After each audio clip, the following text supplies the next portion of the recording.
Hi friends, இப்போ நம்ம சிறகடி காசை பார்க்க போகிறோம். சிறகடி காசையில் நம்ம யாருக்கிட்ட ரோகிணி போயிருக்காங்க தெரியுமா? ரவுடி சிட்டி, பெரிய சிட்டி, அவரையே அடிச்சு போட்டார் நம்ம முத்து. அப்படி இருக்கும்போது அவர்கிட்ட போயிட்டு ஹெல்ப் கேட்குறாங்க. என்ன ஒருத்தன் பிளாக்மெயில் பண்ணுறான், அவனே நீங்கள் மிரட்டுறான், ரொம்ப 30 லட்சம் பணம் கேட்குறான்னு சொல்லி கேட்க, அப்போ உன்ட்ட பெரிய விஷயம் இருக்குதானேன்னு சொல்லிட்டாங்க. எந்த பெரிய விஷயம்? என்னோட விஷயம்லாம் உனக்கு தெரிய தேவையில்ல, உனக்கு தேவை அமௌண்ட் நான் தரேன், அவனை வந்துட்டு என் வழியிலே வராத மாதிரி பண்ணி விடுன்னு சொல்கிறாங்க. உடனே சிட்டி பாய் என்ன பண்ணுறாருன்னா, எனக்கு பணம் வேணாம், அதுக்கு பதில் நீ எனக்கு ஒரு விஷயம் பண்ணும் அப்படின்னு சொல்லி கேட்குறாங்க. என்ன விஷயம் சொல்லுங்கப்பா அப்படின்னு சொல்லி கேட்க, உங்கள் வீட்டில் இது மாதிரி 2 லட்சம் காசு தொலைஞ்சு போச்சு, அதை எடுத்தது உங்கள் மாமியார் காசு எடுத்தது நம்ம சத்யா தான், அது வந்து அந்த வீடியோ வந்து ஆதாரம் முத்துக்கிட்ட இருக்கு, அதை நீ வெளியிடணும் அப்படின்னு சொல்கிறாங்க. என்னப்பா நீ இப்படி பண்ணுறியம்மா அப்படிங்கிற மாதிரி ஆயிடுச்சு. இதெல்லாம் சொன்ன உடனே, ஓ அப்படியா, இது எப்படி நான் நம்புறதுன்னு சொல்லி கேள்வி கேட்க, அந்த வீடியோ வந்து அவன் ஃபோனில் தான் இருக்குது, நீ வேணா நம்பிக்கை இல்லைன்னு போய் எடுத்துப்பாரு அப்படின்னு சொல்லிட்டாங்க. சொன்னதுக்கப்புறமா குடும்பத்துக்குள்ளே பல குழப்பத்தை உண்டு பண்ணுங்கிறதுக்காகவே ரோஹிணி திட்டம் போட்டு பண்ணிகிட்டு இருக்காங்க.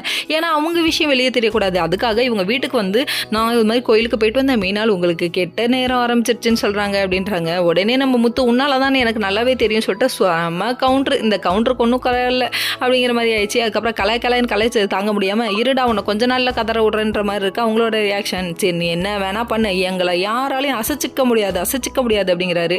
இதெல்லாம் நல்லா தான் இருக்குது அப்படிங்கிற மாதிரி ஆயிடுச்சு. அதுக்கப்புறம் நம்ம ரோஹிணி இருந்துட்டு கடவுள்கிட்ட வேண்டிக்கிறேன் உங்களுக்காகன்னு சொல்ல, நான் உனக்காக வேண்டிக்கிறேன் அப்படின்னு சொல்லிட்டு கவுண்டர் கொடுக்குறாரு. நல்லா வருவோமா நீ அப்படிங்கிற மாதிரி ஆயிடுச்சு.